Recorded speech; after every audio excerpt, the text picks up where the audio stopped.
देखते हैं रिजर्वेशन, जो रिजर्वेशन का जो सिस्टम है हमारे संविधान में, उसको देखेंगे हम लोग। रिजर्वेशन, आरक्षण के साथ एक बहुत जुड़ा हुआ जो विवाद है वो क्या है कि आरक्षण मिलना चाहिए या नहीं मिलना चाहिए। देखिए यहाँ क्या है कि कई लोग आरक्षण के पक्षधर हैं तो कई लोग आरक्षण के पक्ष में नहीं है। लेकिन जो इम्पोर्टेंट है, इम्पोर्टेंट क्या है, इम्पोर्टेंट है सुप्रीम कोर्ट का क्या मानना है। सुप्रीम कोर्ट ने स्पष्ट कहा, उनका सुप्रीम कोर्ट का क्या कहना है कि भारत जो है विविधताओं से भरा देश है, यहाँ बहुत सारी जातियाँ जनजातियाँ सामाजिक समरसता के साथ साथ रह रही है। अब जब रह रही है तो सबकी आर्थिक स्थिति अच्छी नहीं होने के कारण समाज में भिन्नताएं बहुत है। सामाजिक जो इंडिविजुअल डिफरेंसेस जो है, सामाजिक भिन्नताएं बहुत है। अब सामाजिक भिन्नताएं जब बहुत है और सामाजिक भिन्नताएं जब बढ़ती जाएगी तो क्या होगा, असमानता होगी। असमानता जो पहले से व्याप्त है और बढ़ती जाएगी, असमानता बढ़ती जाएगी, इसमें कहीं कोई दो मत नहीं है।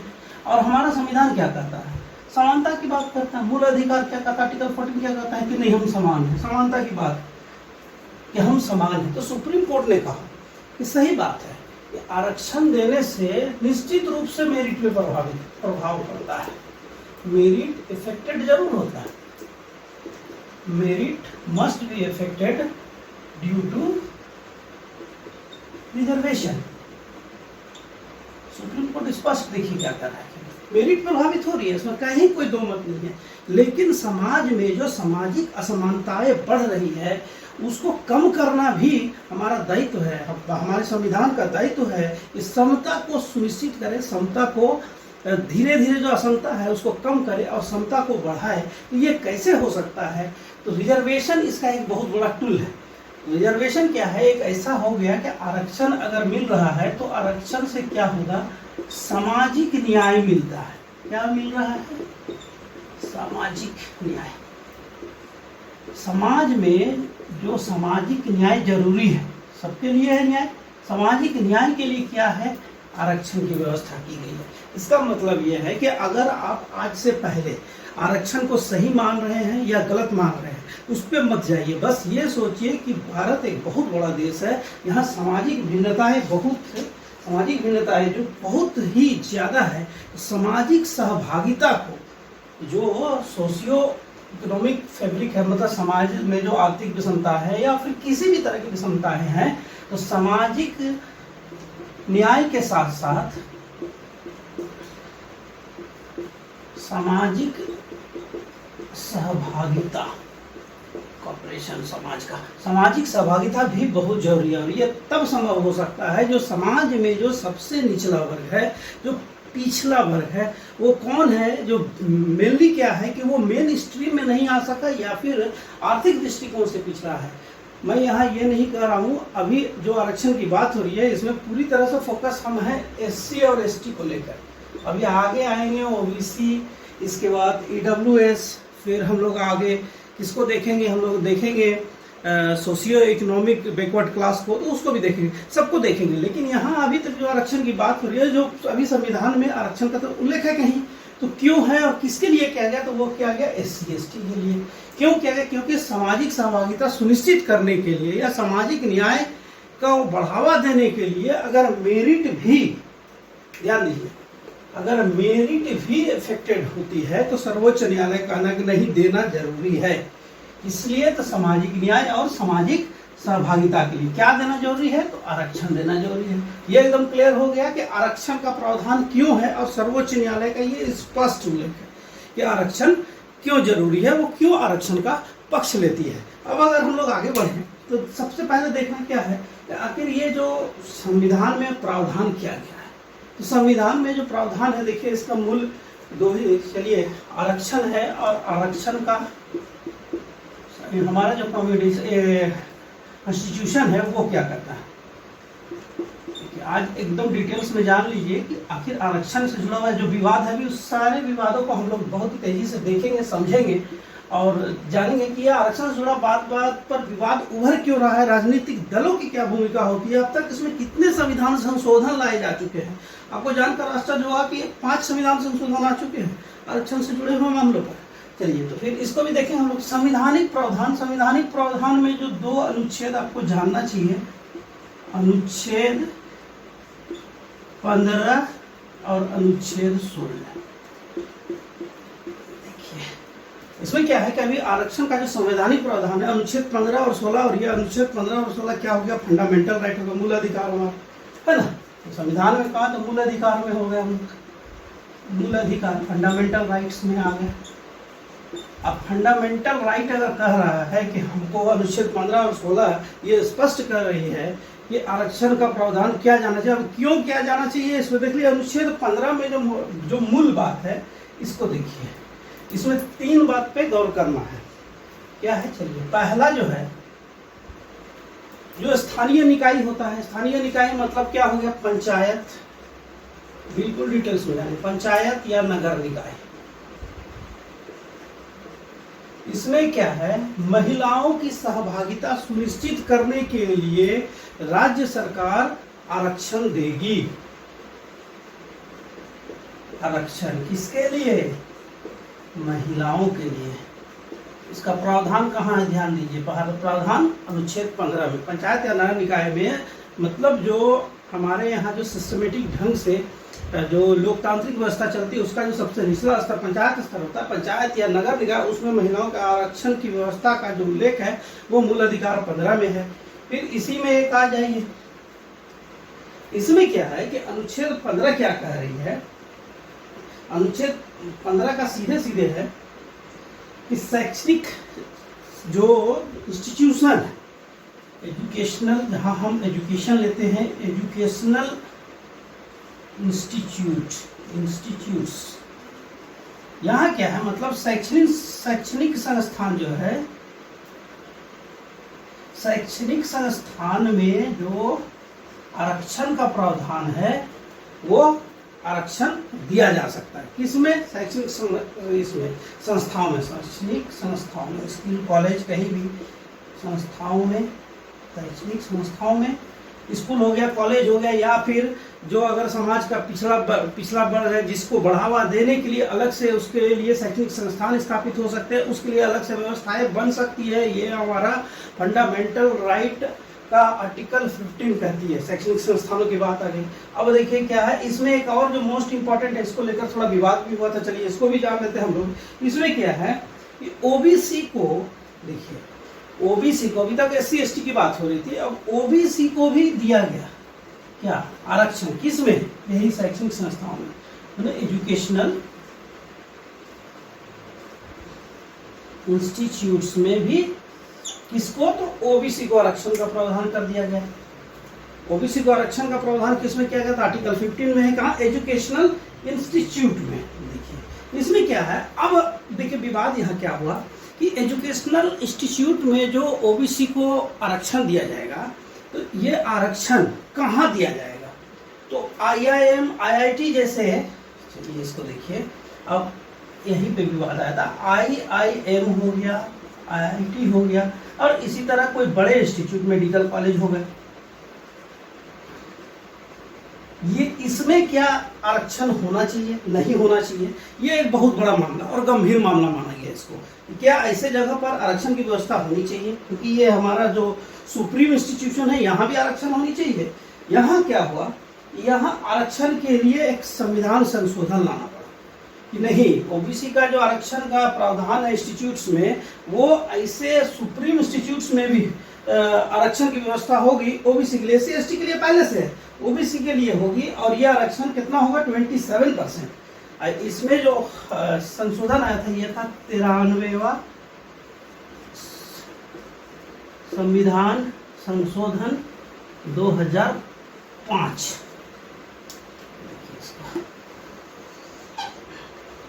ये क्या, 93वां संविधान संशोधन जो है, 93rd जो अमेंडमेंट हुआ हमारे कॉन्स्टिट्यूशन में, वो क्या है, ओबीसी को 27% आरक्षण देना है। किसमें, तो जो प्रीमियम इंस्टीट्यूट्स ऑर्गेनाइजेशन है उसमें, इसकी चर्चा हुई, जो कि मोस्ट इंपॉर्टेंट बात है। जो एक संविधान संशोधन के द्वारा करके लाया गया और इसको सर्वोच्च न्यायालय में, सुप्रीम कोर्ट में चुनौती दी गई और सर्वोच्च न्यायालय ने इसे सही ठहराया, क्योंकि सर्वोच्च न्यायालय का तो जो सिंपल सा डेफिनेशन वो कर दिया है कि सामाजिक न्याय के लिए आरक्षण जरूरी है। निश्चित रूप से मेरिट प्रभावित होता है, लेकिन सामाजिक सहभागिता सुनिश्चित करने के लिए, सामाजिक न्याय को सुनिश्चित करने के लिए आरक्षण दिया जाना चाहिए। अब आ जाते हैं हम लोग अनुच्छेद 16। अब अनुच्छेद 16 में देख लीजिए क्या है। अनुच्छेद 16 में जो मोस्ट इंपॉर्टेंट क्या है कि अब तक हम लोग इंस्टीट्यूशनल रिजर्वेशन की बात करें, तो अब आया नौकरी में आरक्षण। नौकरी में जो आरक्षण मिलेगा उसका उल्लेख कहाँ है, तो अनुच्छेद 16 फंडामेंटल राइट, नौकरी में आरक्षण मिलेगा। अब तक आरक्षण किसको मिल रहा था, एससी और एसटी को। एससी और एसटी को नौकरी में आरक्षण मिल रहा था, उसका प्रावधान कहाँ है, तो अनुच्छेद 16 में है। अब देखिए क्या होता है ना, ट्विस्ट कहाँ से आता है। आरक्षण अगर समझे तो आरक्षण से जुड़ा हुआ जो विवाद, जितना भी विवाद आया ना, वो विवाद अगर आप गौर करेंगे तो मंडल कमीशन का नाम जरूर सुनेंगे, क्योंकि मंडल कमीशन के रिकमेंडेशन के बाद ही वीपी सिंह ने ओबीसी को आरक्षण, नौकरी में आरक्षण की बात कही और वहीं से आरक्षण का मामला काफी विवादास्पद हो गया। चलिए, तो नौकरी में आरक्षण की बात है। अब इसमें अनुच्छेद 16 है, इसमें कई बदलाव हुए, क्योंकि मैंने कहा ना कि इसमें 5 संविधान संशोधन हुए हैं कुल, सिर्फ आरक्षण से जुड़े हुए मुद्दों पर, तो उनकी चर्चा होगी। यहाँ 93 संशोधन जो हुआ 2005 में, ये था प्रीमियम एजुकेशनल इंस्टीट्यूट्स में रिजर्वेशन, ओबीसी का 27% रिजर्वेशन, यहाँ लिख देते हैं, ओबीसी का 27% रिजर्वेशन करा। ये इसको सुप्रीम कोर्ट ने भी क्या कहा, सही माना। जबकि नौकरी में आरक्षण का उल्लेख कहाँ है, तो अनुच्छेद 16 में है। अब चलिए मंडल कमीशन की ओर जाते हैं और इसको डिटेल्स में समझते हैं। चलिए जानते हैं मंडल कमीशन को। इसी मंडल कमीशन की रिपोर्ट के बाद ही तो क्या हुआ था, ओबीसी को आरक्षण मिला था 1990 में, जो वीपी सिंह ने आरक्षण की घोषणा की थी। तो चलिए सबसे पहले इसको देख लेते हैं कि ये मंडल कमीशन, अब जानते हैं मंडल कमीशन क्या है, द्वितीय पिछड़ा वर्ग आयोग, मंडल आयोग, ठीक है, मंडल आयोग, तो बीपी मंडल, बीपी मंडल, मंडल कमीशन। ये मंडल आयोग जो है, इसकी मंडल आयोग को जो स्टैब्लिश किए थे वो मोरारजी देसाई 1979 में। मंडल आयोग का गठन कब हुआ था, मोस्ट इंपॉर्टेंट है, 1979 में। तभी पीएम कौन थे, मोरारजी देसाई, मोरारजी देसाई पीएम कौन थे, तो मोरारजी देसाई। 1979 में मंडल आयोग का गठन हुआ था। चलिए, अभी आप सोच रहे होंगे कि अचानक ये आरक्षण का टॉपिक कैसे इंपॉर्टेंट बन गया। देखिए, इंपॉर्टेंट इसलिए बना कि रिसेंटली मैं आपको बता दूं कि 13 और 14 सितंबर को सर्वोच्च न्यायालय में आरक्षण से जुड़े हुए मामलों पर 5 मुख्य जो न्यायाधीश हैं, उनकी अध्यक्षता में 5 जजों का एक बेंच स्टैब्लिश हुआ है, जो 13 और 14 सितंबर से इसकी सुनवाई करेंगे। ठीक है, ये इंपॉर्टेंट इसीलिए हो जाता है कि आरक्षण से जुड़ा हुआ जो लगातार मामला सामने आ रहा था और ईडब्ल्यूएस को जो आरक्षण दिया गया, तो इससे क्या हुआ कि कहीं कहीं 50% से ज़्यादा भी आरक्षण हो गई। ऐसे भी है कि कई ऐसे राज्य, सुप्रीम कोर्ट ने स्पष्ट कहा कि कई ऐसे राज्य हैं जो 50% से ज़्यादा आरक्षण दे रहे हैं। तो ये भी एक मामला है जिसकी सुनवाई 13 और 14 सितंबर को होगी, 13-14 सितंबर को इसमें भी होगी। इसके बाद क्या हुआ कि एक्चुअली जो संविधान संशोधन कर ईडब्ल्यूएस को आरक्षण का प्रावधान किया गया, उसमें राज्य की शक्ति क्या है और क्या राज्य जो संविधान संशोधन से ईडब्ल्यूएस को यह अधिकार मिला है और राज्य उसमें संशोधन कर रही है, तो क्या राज्य संविधान के प्रदत्त अधिकारों में संशोधन का अधिकार रखती है, नहीं रखती है, तो उसको लेकर भी चर्चा है। फिर किसी शक में ये 50% से ज़्यादा होने वाली इंदिरा साहनी केस है, उसका भी उल्लेख करेंगे। ज़्यादा की बात है तो ये अभी एक ऐसा टॉपिक है कि आने वाले वीक्स में आप देखेंगे कि दिन दिन भर न्यूज़ चैनल और हर अखबार में आपको ये मिलेगा, ये आरक्षण आरक्षण और आरक्षण। इसलिए जानना जरूरी है क्योंकि जैसे कुछ सालों पहले प्रमोशन को लेकर था कि आरक्षण, प्रमोशन में आरक्षण होना चाहिए नहीं होना चाहिए, वो एक विवादास्पद मुद्दा था जिसका हल निकला, वो क्या निकला वो भी बात करेंगे। तो इसलिए मैं अभी आरक्षण के टॉपिक को डिटेल्स में बताने की कोशिश कर रहा हूँ ताकि इसे समझा जा सके, सस्ता समझा। जब ये न्यूज में रहेगा, आने वाले सप्ताह में ही न्यूज में रहेगा, तो आपको पूरी तरह से समझ में आएगा कि ये मामला क्या था और सर्वोच्च न्यायालय अब क्या सोच रही है, सब कुछ उनके ऊपर निर्भर करता है, तो उसको हम लोग ध्यान से देखेंगे। तो यहाँ क्या है कि बीपी मंडल की अध्यक्षता में 1979 में पिछड़ा वर्ग आयोग का गठन। पिछड़ा वर्ग आयोग का आप संविधान में उल्लेख जानते हैं ना? हाँ, जरूर जानते होंगे, अनुच्छेद 340 में। ठीक है, चलिए, जो भी इंपॉर्टेंट होगा मैं उसका उल्लेख जरूर करूंगा। तो पिछड़ा वर्ग आयोग बीपी मंडल की अध्यक्षता में 1979 में मोरारजी देसाई स्टैब्लिश करते हैं। बीपी मंडल क्या है कि 1980 में अपना रिपोर्ट देती है। बीपी मंडल का जो रिपोर्ट आता है, सीधे रिपोर्ट लिख देते हैं। ये रिपोर्ट कब आ रही है? 1980 में। अब 1980 में देखिए इस रिपोर्ट में क्या कहा जा रहा है। 1980 में जो रिपोर्ट है इसमें कहा गया एससी और एसटी को छोड़कर, ध्यान दीजिए, इसको छोड़कर 52%, बहुत बड़ा संख्या, 52% ऐसी जनसंख्या है जो क्या है कि समाज में पिछड़ा हुआ है, सामाजिक रूप से पिछड़ा हुआ है। ठीक है, 52% एससी एसटी को छोड़कर 52, मंडल कमीशन का रिपोर्ट आ रहा 1980, उसमें कहा जा रहा है कि 52% ऐसी जनसंख्या है जो सामाजिक रूप से पिछड़ा हुआ है, और इसमें 3743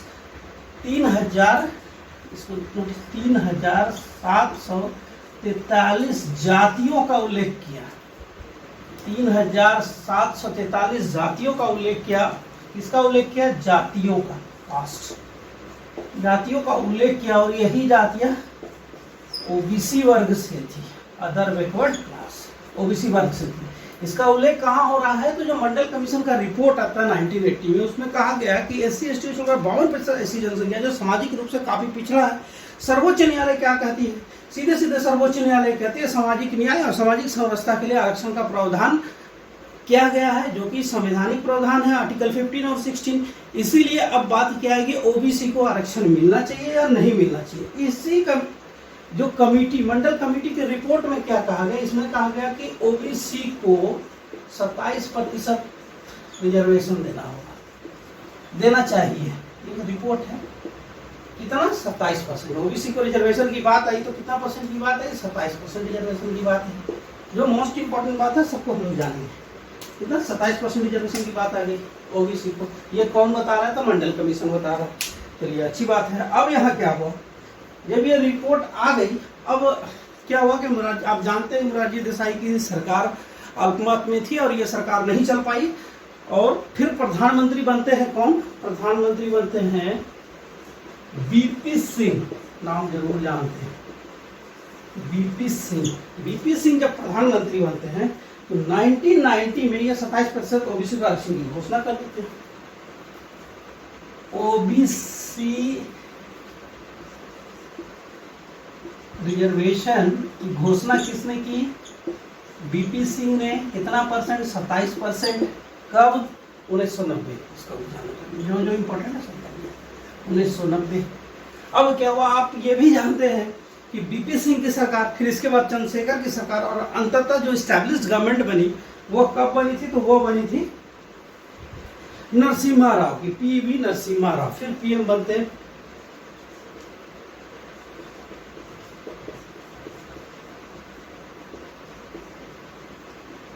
देखिए क्या है। अब यहाँ पीएम का उल्लेख इसलिए जरूरी है 1991।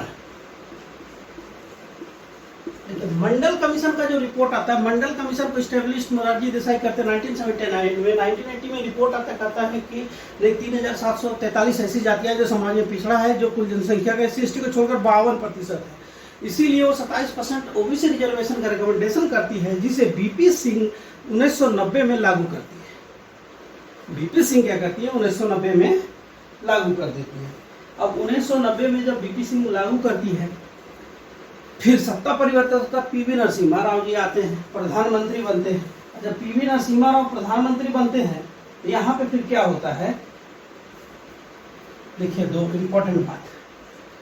जो ओबीसी का रिजर्वेशन का बात 27%, इसमें कोई छेड़छाड़ नहीं, लेकिन इकोनॉमिकली वीकर सेक्शंस के लिए 10% अतिरिक्त आरक्षण का प्रावधान है।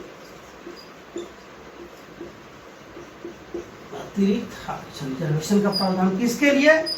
इकोनॉमिकली जो वीकर सेक्शन, मतलब आर्थिक रूप से जो कमजोर वर्ग है, चाहे वो किसी भी कास्ट, SC, ST, OBC को छोड़कर जो आर्थिक रूप से पिछड़े हैं उसको भी आरक्षण का लाभ मिलेगा। कितना परसेंट? 10%। यह ये निर्णय तत्कालीन प्रधानमंत्री PV नरसिम्हा द्वारा 1991 को लिया गया।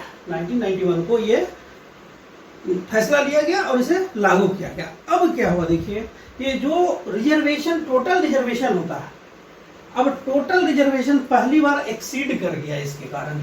अब टोटल रिजर्वेशन कितना हो गया? मोर देन 50% हो गया, 50% से अधिक हो गया। ठीक है, अब इसके कारण क्या हुआ कि रिजर्वेशन 50% से अधिक हो गया। देखिए, अभी तक जो मामला चल रहा था इसमें सर्वोच्च न्यायालय की जो भूमिका थी काफी सीमित थी, लेकिन अब आप देखेंगे कि सर्वोच्च न्यायालय की भूमिका कैसे बढ़ती है और कैसे बार बार संविधान संशोधन होने लगते हैं। तो इसी के बाद क्या होता है कि मोस्ट इम्पोर्टेंट फैसला आता है। अब फैसला आने से पहले क्या होता है इसको जान लीजिए। फैसला क्या आता है कि केस होती है सुप्रीम कोर्ट में, इंदिरा साहनी केस। अब जानते हैं इंदिरा साहनी केस, और ये बहुत ही इंपॉर्टेंट केस है जो 1992 में इसकी फैसला है, इंदिरा साहनी केस।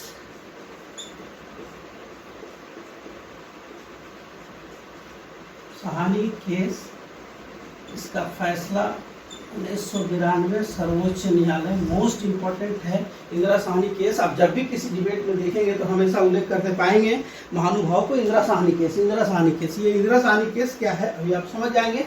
इंदिरा साहनी केस ये मोस्ट इंपॉर्टेंट है, और क्यों इंपॉर्टेंट है अभी समझेंगे। तो इंदिरा साहनी केस 1992 में सबसे पहले ये जान लीजिए, जो जज का बेंच बना था वो 9 जजों का बेंच बना था। अभी ये इंपॉर्टेंट है जो पूछा जाता है, 9 जजों का बेंच बना था।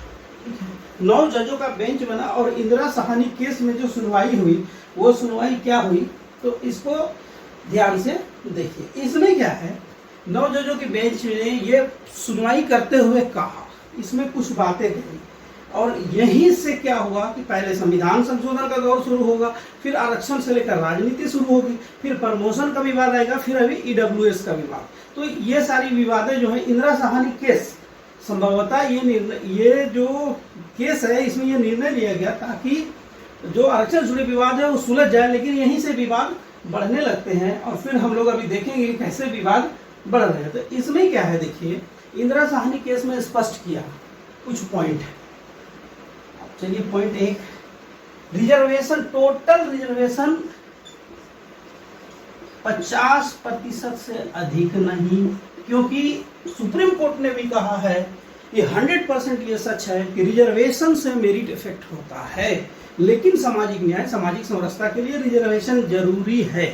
इसीलिए उन्होंने कहा हाँ रिजर्वेशन का प्रावधान सही है, लेकिन वो 50% से ज्यादा नहीं हो सकता।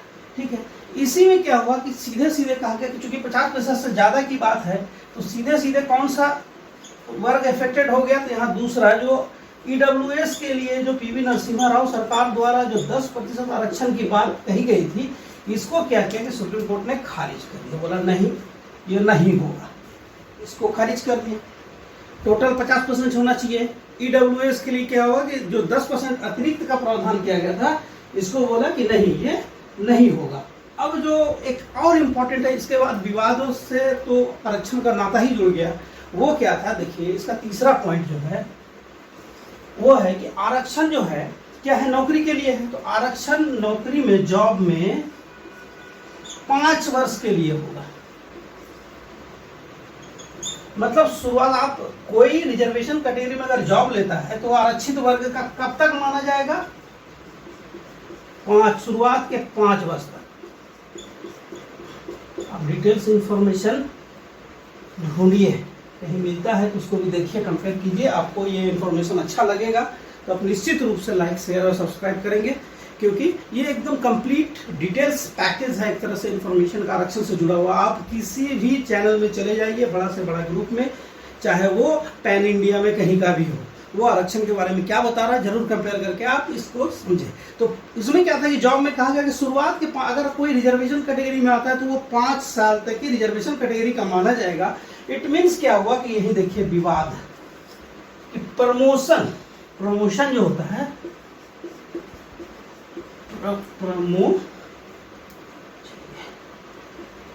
प्रमोशन में आरक्षण,